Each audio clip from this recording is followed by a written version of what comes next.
Today, the board of the OWGR announced that it is now a system that will change how many world ranking points are available at any event, as well as how many players receive points every week. So here's an outline of the specific changes. Official world golf ranking, modified ranking system starting this week. All players have a strokes gained world rating based on their posted scores, and the rating determines how many performance points a player brings to a tournament. Points are then summed to determine how many ranking points are available, and the winner will earn approximately 18% of the total. Everyone who makes the cut, by the way, will get some level of points. And there's some pointed reaction to that out there that's not unconnected to the other stories in the world of golf these days. We have Lee Westwood saying literally makes all the tours around the world feeder tours. How could they vote for this and get it passed? I have no idea. No, you don't, Lee. And here's Ian Poulter jumping in as well. Now, give me your best official world golf ranking point players to the PGA Tour every year. It will only deplete the points even more for the DP World Tour players every week. Anyone below that top 10 will play for less and less points as a result. Were European Tour players able to vote on this? No.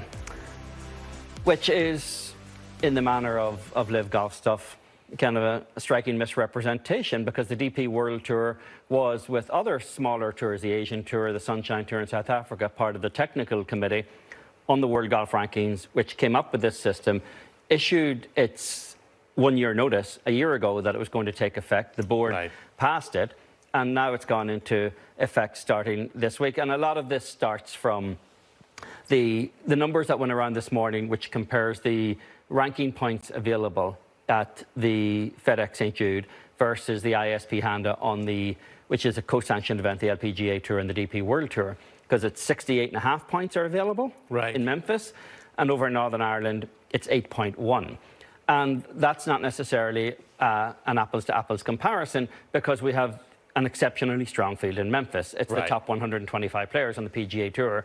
There's only one of the top 100 playing in Northern Ireland, which is Richard Bland, 77 in the world, and only 6 more between 100 and 200 in the world. But this takes out all the arbitrary stuff where tours could assign value to a particular tournament, declare it the flagship event, and therefore give it a minimum number of points. It's not a case that the DP World Tour or Asian Tour or Sunshine Tour tournaments are being undervalued. It reflects the fact that for a long time they were overvalued based on the strength of the field they had. Flagship events gone, tour minimums gone. I like it. It's more of a head-to-head. Whoever's in the field, you are basically, battling into the strokes gained rating, world rating of a Rory McIlroy, for example. I mean, when he's in the field, more points available, and I love that. It's going to me, it's a little bit cleaner. Some of the things are the same: 100 points for winning a major, 80 for the players, up to 80 for other big-time events. But to me, it makes it cleaner. I like the change, and I think it's going to bring, obviously, a lot of value. When you have,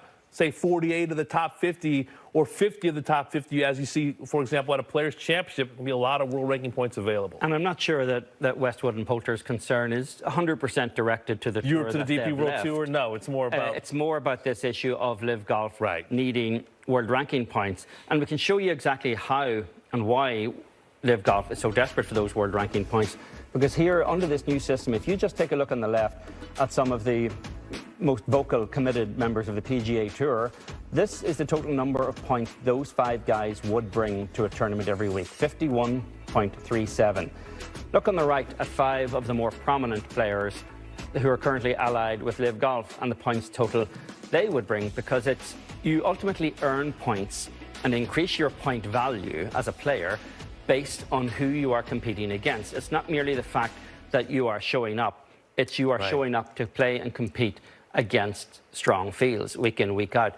If the live golf guys are not doing that, then their ranking is further going to diminish, and the points total they will bring the tournaments is going to diminish. And going to the Asian Tour and playing events, as Paul Casey, for instance, has recently suggested, and Patrick Reed has said he will do, doesn't alter that, because they, again, will not be playing against a field that has an artificially inflated value. Those players, you have to compete against the best, and you have to post scores against the best. And those names on the right, those numbers, I imagine, will continue to sink like a stone.